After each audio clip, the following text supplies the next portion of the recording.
Welcome back to Wallop's Island Test Facility in Virginia. It's Mr. Steele with a continuation of an RO RP1 career for KSP. We've just completed a build of the Tiny Tim as you saw in the last video, which BT Tubs worked out spectacularly. Now be sure to watch that video if you're interested. There's no build process in the video, which I kind of look back on with regret, but I'll make up for it in this video. We do the whole shebang. Time lapse, of course. I'm not gonna make you breathe, hear me breathing into the mic or telling my wife to GTFO and getting, shoot into the garage for the honey-do list she's got. Nope, time lapse it is. Cash in hand from the last contract. We'll head over to the VAB to try our hand at the next rocket. Now we've picked up a couple of contracts already, but I've got some concerns here. We've got to reach 70 kilometers and 100 kilometers, two different contracts. Now I'm relatively confident we can hit the 70 kilometer contract with no issues. 100 kilometers? That's another story. We'll see. Anyway, as you've probably guessed by now, it's the natural progression of the game. We'll make a 0.3 meter rocket. This baby right here. Now, that, my friends, is the WAC Corporal. Those dudes, they're part of a group, guys, from Caltech and JPL. They're called the Suicide Squad. What the hell? That's badass. Now, some of these dudes from the Suicide Squad ended up founding a company, and they manufacture rocket motors called Aerojet. Sound familiar? I bet it does. Anyway, I've got another picture here. Same guys. And here's one, an older one, probably from the mid-40s. Same rocket. Or maybe just, not colored film. And here is the rocket notes that I've made. All right. So as you can see, it's, it looks like this rocket, right? But it's got some measurements starting at station 0.0. Now they've measured in imperial units, which I've converted to a metric, which is no easy task, by the way. The calculation's easy. It's just, sitting here trying to figure out, how am I going to display this, whatever. Anyway, I come up with some measurements here that I think will work. And you recognize this guy right here, right? Well, different fin structure, but yeah, this is the booster for our sustainer. This is the WAC. This is the Tiny Tim. And you can see the fin structures here. Now, these guys were built with the 3 fins rather than the 4 fins. That the Army wanted the 4 fins for some reasons. The early rockets were the 3 fin part.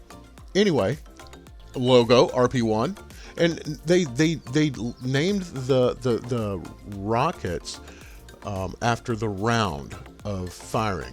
The different launches. Now, this particular rocket was round 5, and they put decals all over these things. I guess so when they assembled them, they know that, well, 5 goes with 5, and 5 fin goes to this 5 over here. Anyway, that's what those decals will be, and I'm actually going to put them on my rocket. Let's get to it, shall we?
And there we have it.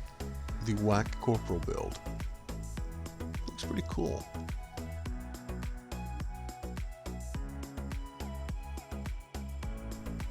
Let's compare it to one of these pictures. Yeah. Wow. That looks damn near similar, doesn't it? Kinda. Yeah. Except for this little pointy bit. That's gonna drive me crazy.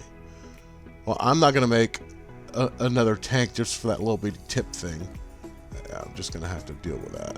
Well, yeah, it didn't look bad, but it doesn't look like that one. Well, who cares, really? To be honest with you, who cares? Yeah, it looks pretty cool, I think. Well, I wonder how much this thing costs. Let's close this so you can see it. Man. We got quite a few funds. We got 22,000, but okay. Well, I'm not going to tool it now. I'm going to simulate it first off camera, and then come back. Oh. One important thing that I need to do. Let's do range safety. I like to put that on custom 10. Where the hell is range safety? I can never. There it is. Boom. All right. Cool. All right, and resave. Not new. Save. Okay, there we go. All right. Cool. Well, I'm gonna get to it, and I'll see you in a few minutes. Well, I do not want to launch at night, so let's go ahead and go to sunrise. There we go. It's probably still going to be kind of dark down there at the pad, so let's go forward a couple more hours. There we go. That looks good. And launch. So here we are at the launch pad. Let's fix this. I don't need the parachute control info. Remove and close that. Alright, that looks a little bit better. Okay, cool. So I like having everything down here so I can watch all in one place rather than going up here and then going over here. And then I can, manipulate the rocket view as needed. But I like having everything right here.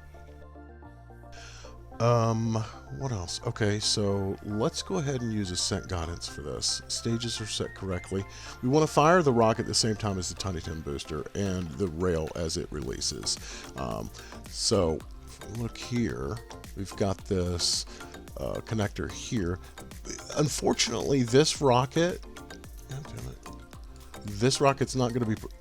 I heard that it does not provide thrust as this is still connected, but as this burns off, well, not burns off, but gets disconnected, then the thrust will kick in.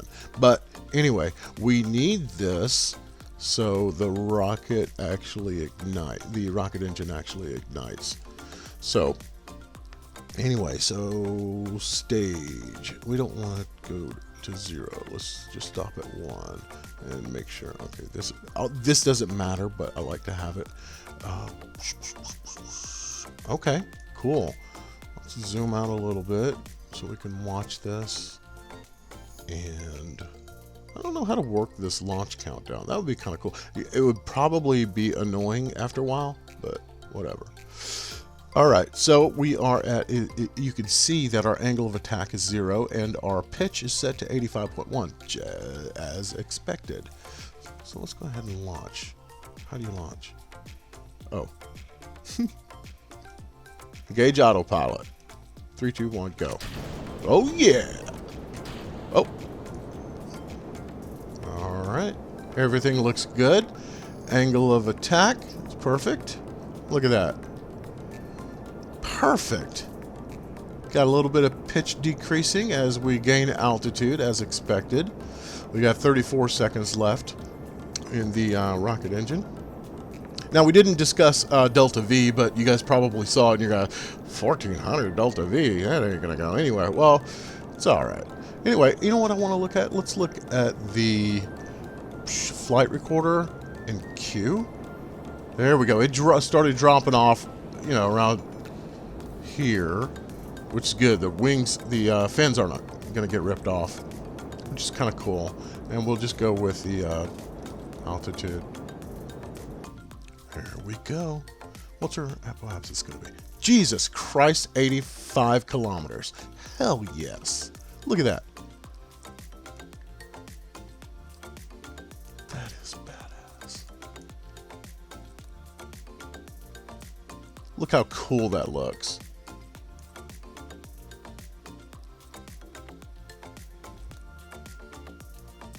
What is that, Chesapeake Bay?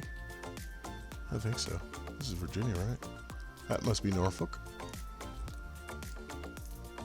My apologies if I get that wrong. All right. Oh, is that New York City? Must be. Huh, that's pretty cool. All right. Slowly but surely getting up to altitude.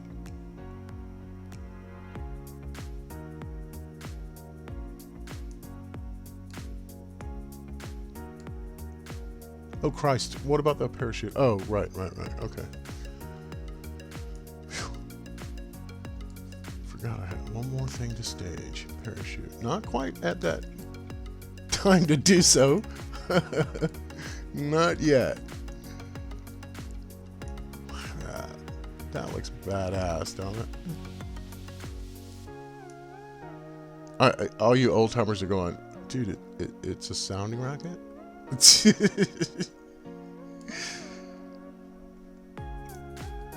Whatever. Alright, so we're pitching over now. Let's see what our angle of attack is doing here. Yeah, you can see on nav ball. Oh, we got a little bit of yeah, a little bit of offsetting there from the launch point.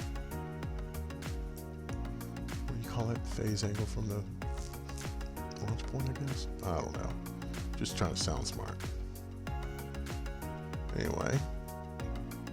So we have already passed our apoapsis and we're on the way down.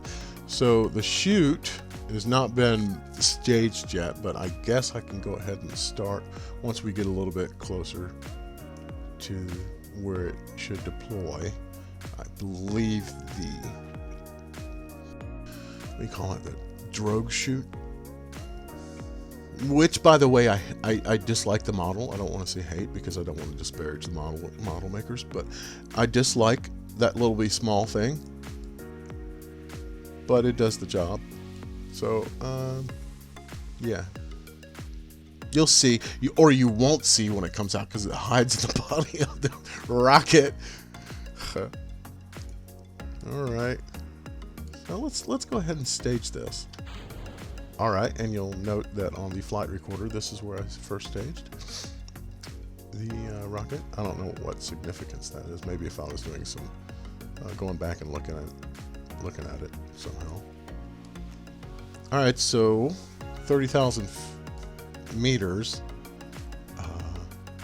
Are we getting science? Oh, not for flying low. Okay.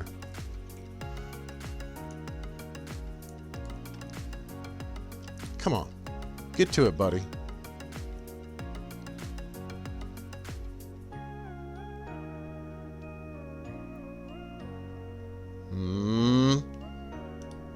Oh Lord. Oh Lord. Oh man. Oh, we're dead. We're super dead. Oh, maybe not. Maybe not. Oh yeah. What? Oh, we're dead.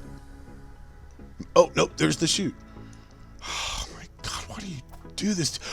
Oh, that's right. It gets rid of itself. And there's, yes. Man. As you've probably figured out, I did not simulate this part. This was exciting. That was actually genuine. I was kind of scared there for a second. All right, so let's fast forward through this. I won't make you sit through this. But that actually worked out fairly well, didn't it? Okay. There we go. Whoa! Where are you going? Whew, man.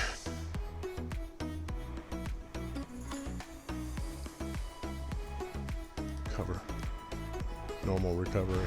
We're not going to get anything out of it. Maybe a few bucks. It's not like we're going to get the rocket back. Okay.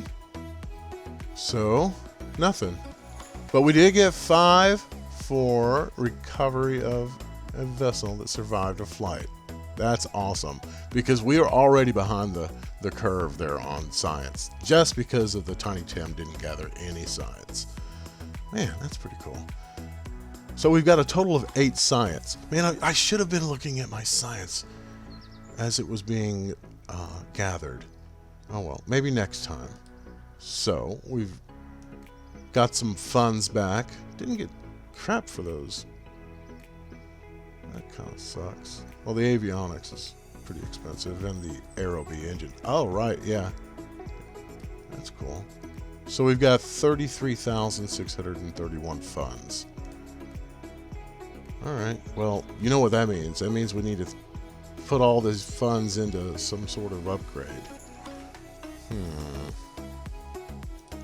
What do we do? VAB or R&D? Dude, I seriously am torn with this.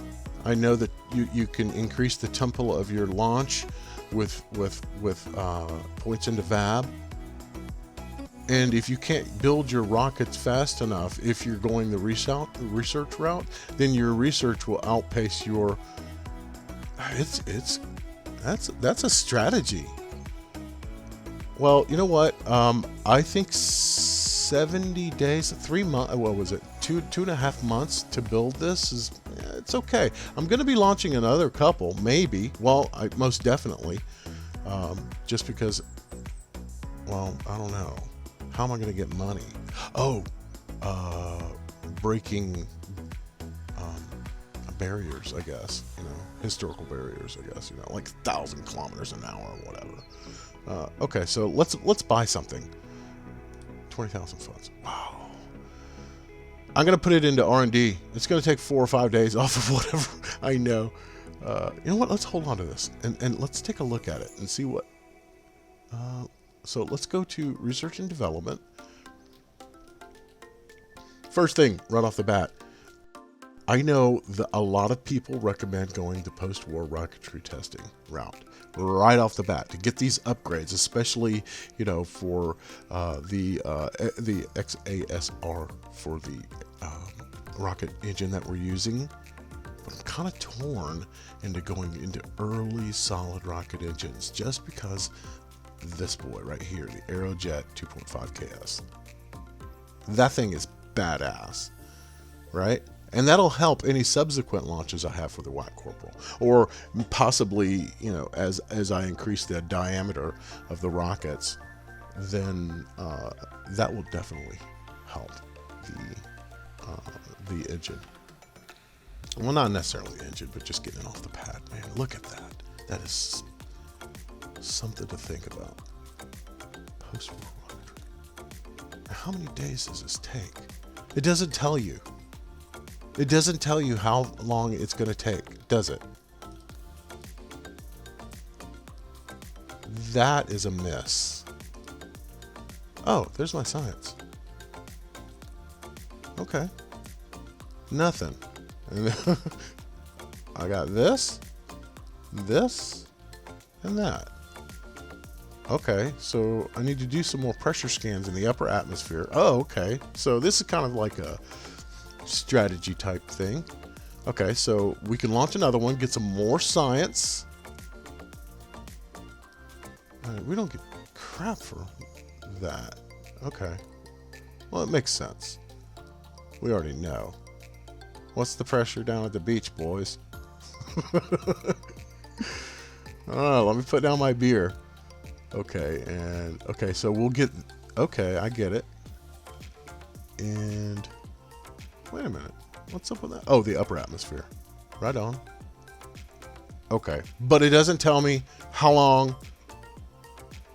I've never been to this screen. How long it's going to take. Or does it? Am I missing it? No, I'm not. Regardless, I gotta buy this crap anyway. So let's just buy it.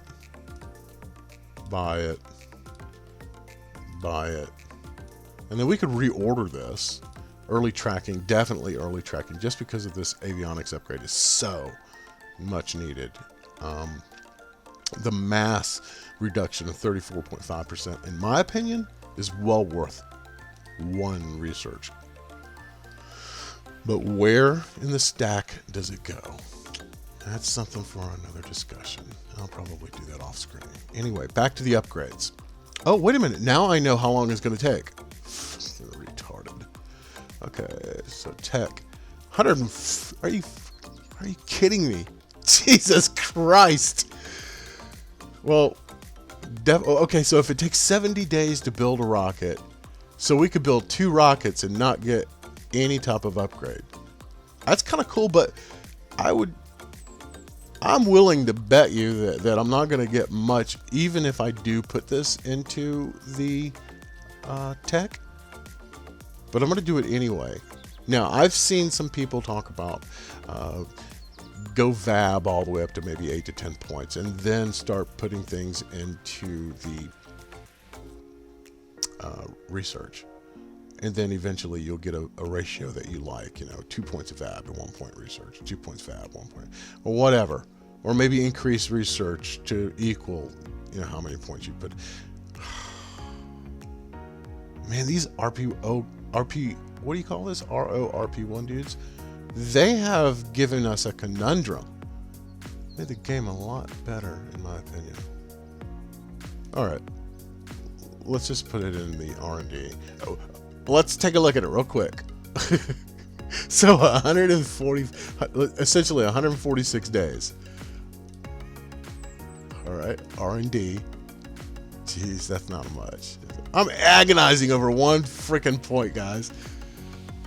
Oh, well, that's not so bad. That's not so bad. I forgot already what it was. What was it, 145 days? So, okay, you do the math. Okay, so we've got our next plan. Oh, wait a minute, we got to get, boom. Wow, Gene, what do you got for us, buddy? No. Carmen line, still active. That's 100 kilometers. There's no way I'm going to make it with this rocket. But if I launch more rockets, get more science. Dude, I don't know. I don't know how this is going to work out. This current rocket will not break the 100 kilometer barrier. What am I going to do? Oh, remove the parachute. Yeah. Let's just remove the parachute. And then maybe I'll get up past 100 kilometers. Yeah, we'll remove the parachute. We're going to land in the water anyway. And we've got range safety. And we've already got the science from the recovery. There's no reason not to remove the parachute on subsequent launches of this particular aircraft or rocket. Well, that's what we'll do next time. We'll see you then.